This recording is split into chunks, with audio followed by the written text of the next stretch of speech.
ಎಲ್ಲರಿಗೂ ನಮಸ್ಕಾರ ಸ್ನೇಹಿತರೆ. ನಮ್ಮ ಭಾರತ ತಂಡ ವಿಶ್ವಕಪ್ ಗೆದ್ದ ತಕ್ಷಣವೇ ಪಾಕಿಸ್ತಾನದ ಮಾಜಿ ಆಟಗಾರ ಆಗಿರುವಂತಹ ಶಾಹಿದ್ ಅಫ್ರಿದಿ ಮತ್ತು ನಮ್ಮ ಭಾರತ ತಂಡದ ಮಾಜಿ ನಾಯಕ ರೋಹಿತ್ ಶರ್ಮಾ ಬೆಂಕಿ ಹೇಳಿಕೆ. ಹೌದು ಸ್ನೇಹಿತರೆ, ರೋಹಿತ್ ಮತ್ತು ಶಾಹಿದ್ ಅಫ್ರಿದಿ ಮಾತು ಕೇಳಿದ್ರೆ ನೀವು ಕೂಡ ಸಲ್ಯೂಟ್ ಮಾಡ್ತೀರಾ. ಅಷ್ಟಕ್ಕೂ ಶಾಹಿದ್ ಅಫ್ರಿದಿ ಮತ್ತು ರೋಹಿತ್ ಶರ್ಮಾ ಏನೆಲ್ಲ ಮಾತನಾಡಿದ್ದಾರೆ, ಏನೆಲ್ಲ ಹೇಳಿದ್ದಾರೆ ಟೀಮ್ ಇಂಡಿಯಾದ ಬಗ್ಗೆ ಮತ್ತು ಆಟಗಾರರ ಬಗ್ಗೆ ಅಂತ ತಿಳ್ಕೊಂಬರೋಣ ಬನ್ನಿ. ಅದಕ್ಕಿಂತ ಮುಂಚೆ ನೀವೇನಾದರೂ ಟೀಮ್ ಇಂಡಿಯಾದ ಅಪ್ಪಟ್ಟ ಅಭಿಮಾನಿಯಾಗಿದ್ದಲ್ಲಿ ಈ ವಿಡಿಯೋಗೆ ಒಂದು ಲೈಕ್ ಕೊಟ್ಟು ನಮ್ಮ ಚಾನಲ್ನ ಸಬ್ಸ್ಕ್ರೈಬ್ ಮಾಡ್ಕೊಳ್ಳಿ.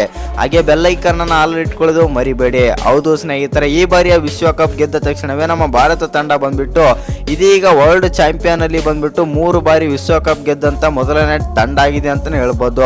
ಇನ್ನು ನಮ್ಮ ಭಾರತ ತಂಡ ಈ ಬಾರಿಯ ವಿಶ್ವಕಪ್ ನಲ್ಲಿ ಅತ್ಯುತ್ತಮ ಪ್ರದರ್ಶನ ಕೊಟ್ಟು ಆದರೆ ಗೆದ್ದಿದೆ ಕಪ್ ಅನ್ನು. ಇನ್ನು ಈ ಪಂದ್ಯ ಗೆದ್ದ ಬಳಿಕ ಮಾತನಾಡಿದಂತ ರೋಹಿತ್ ಶರ್ಮಾ ಮತ್ತು ಶಾಹಿದ್ ಅಫ್ರಿದಿ ಅವರು ಏನೆಲ್ಲ ಮಾತಾಡಿದ್ದಾರೆ ಅಂತಂದ್ರೆ, ಶಾಹಿದ್ ಅಫ್ರಿದಿ ಅವರು ಬೂಮ್ರಾ ಬಗ್ಗೆ ಮತ್ತು ಸಂಜು ಸ್ಯಾಮ್ಸನ್ ಬಗ್ಗೆ ಆದ್ರೆ ಮಾತಾಡಿದ್ದಾರೆ. ಹೌದು ಸ್ನೇಹಿತರೆ, ಶಾಹಿದ್ ಅಫ್ರಿದಿ ಅವರು ಈ ರೀತಿ ಆದ್ರೆ ಹೇಳಿದ್ದಾರೆ, ಬೂಮ್ರಾ ಇರುವ ತನಕ ಭಾರತ ತಂಡ ಅಷ್ಟು ಈಸಿಯಾಗಿ ಸೋಲಲ್ಲ ಮತ್ತು ಸೋಲಿಸಲು ಅದು ಸಾಧ್ಯವಿಲ್ಲ. ಯಾಕೆಂದ್ರೆ ಬೂಮ್ರಾ ಅವರ 4 ಓವರ್ ಮಾತ್ರ ಭಾರತ ತಂಡಕ್ಕೆ ತುಂಬಾನೇ ಅದ್ಭುತವಾದ 4 ಓವರ್. ಬೂಮ್ರಾ ಯಾವಾಗ ಬೌಲಿಂಗ್ ಮಾಡ್ತಾರೋ ಆವಾಗ ಟೀಮ್ ಇಂಡಿಯಾ ಮತ್ತೊಮ್ಮೆ ಮೇಲಕ್ಕೆ ಬರ್ತಾ ಇರುತ್ತೆ. ಒಂದೇನಂತಂದ್ರೆ ಬೂಮ್ರಾ ಇರುವ ತನಕ ಭಾರತ ತಂಡವನ್ನು ಬೇರೆ ಯಾವುದೇ ತಂಡ ಬಂದರೂ ಸೋಲಿಸಲು ಸಾಧ್ಯವಿಲ್ಲ. ಬೂಮ್ರಾ ಬಿಟ್ಟು ಕೊಟ್ಟರೆ ಬೂಮ್ರಾ ಅವರು ಒಂದೇ ಪಂದ್ಯದಲ್ಲಿ 6 ಅಥವಾ 7 ವಿಕೆಟ್ ತೆಗೆಯುವಷ್ಟು ಕೇಪಬಿಲಿಟಿ ಆದ್ರೆ ಅವರಾದ್ರೆ ಹೊಂದಿದ್ದಾರೆ. ಇನ್ನೊಂದೇನಂತಂದ್ರೆ ಕೊನೆಯ ಓವರ್ ನಲ್ಲಿ 4 ರನ್ ಇದ್ದರೂ ಆ ಪಂದ್ಯವನ್ನು ಗೆಲ್ಲಿಸಿ ಕೊಡುವಷ್ಟು ಕೇಪಬಿಲಿಟಿ ಆದ್ರೆ ಬೂಮ್ರಾ ಹತ್ರ ಆದ್ರೆ ಇದೆ.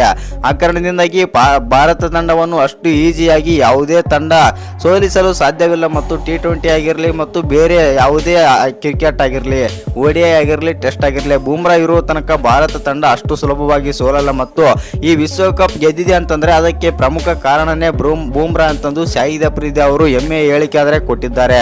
ಇನ್ನೊಂದು ಸಂಜು ಸ್ಯಾಮ್ಸನ್ ಬಗ್ಗೆ ಕೂಡ ಮಾತಾಡಿದ್ದಾರೆ. ಇದೀಗ ಸಂಜು ಸ್ಯಾಮ್ಸನ್ ಅವರು ಕೂಡ ಒಳ್ಳೆ ಉತ್ತಮ ಫಾರ್ಮ್ ನಲ್ಲಿ ಆದ್ರೆ ಇದ್ದಾರೆ. ಇನ್ನು ಸಂಜು ಸ್ಯಾಮ್ಸನ್ ಅವರು ODI ಕೂಡ ಆಡಬಹುದು, ಒಳ್ಳೆ ಎಬಿಲಿಟಿ ಆದ್ರೆ ಇದೆ ಸಂಜು ಸ್ಯಾಮ್ಸನ್ ಹತ್ರ. ಇನ್ನು ಸಂಜು ಸ್ಯಾಮ್ಸನ್ ಅವರು ಆಡಿರುವ ಈ 3 ಇನ್ನಿಂಗ್ಸ್ ಗಳಿಂದನೇ ಭಾರತ ತಂಡ ಇದೀಗ ಫೈನಲ್ ವರೆಗೂ ಬಂದು ಕಪ್ ಆದ್ರೆ ಗೆದ್ದುಕೊಂಡಿದೆ. ಮತ್ತು ಕಪ್ ಗೆಲ್ಲಲು ಪ್ರಮುಖ ಕಾರಣ ಅಂತಂದ್ರೆ ಅದು ಸಂಜು ಸ್ಯಾಮ್ಸನ್ ಮತ್ತು ಬೂಮ್ರಾ ಅಂತಂದು ಶಾಹಿದ್ ಅಫ್ರಿದಿ ಅವರು ಆದ್ರೆ ಹೇಳಿದ್ದಾರೆ.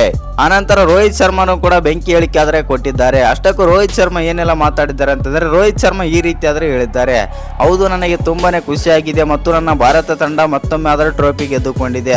ಪ್ರತಿಯೊಬ್ಬ ಆಟಗಾರನು ತಮ್ಮ ಶ್ರಮ ಹಾಕಿ ಆಡಿದ್ದಾರೆ ಮತ್ತು ಪ್ರತಿಯೊಬ್ಬ ಆಟಗಾರನು ಕೂಡ ತಮ್ಮಿಂದ ಎಷ್ಟು ತಂಡಕ್ಕೆ ಕೊಡಲು ಅಷ್ಟು ಎನರ್ಜಿಯನ್ನಾದರೆ ಕೊಟ್ಟಿದ್ದಾರೆ. ಇನ್ನು ಅಷ್ಟು ಗೇಮ್ ಪ್ಲೇಯನ್ನು ಭಾರತ ತಂಡಕ್ಕೆ ಆದ್ರೆ ನೀಡಿದ್ದಾರೆ.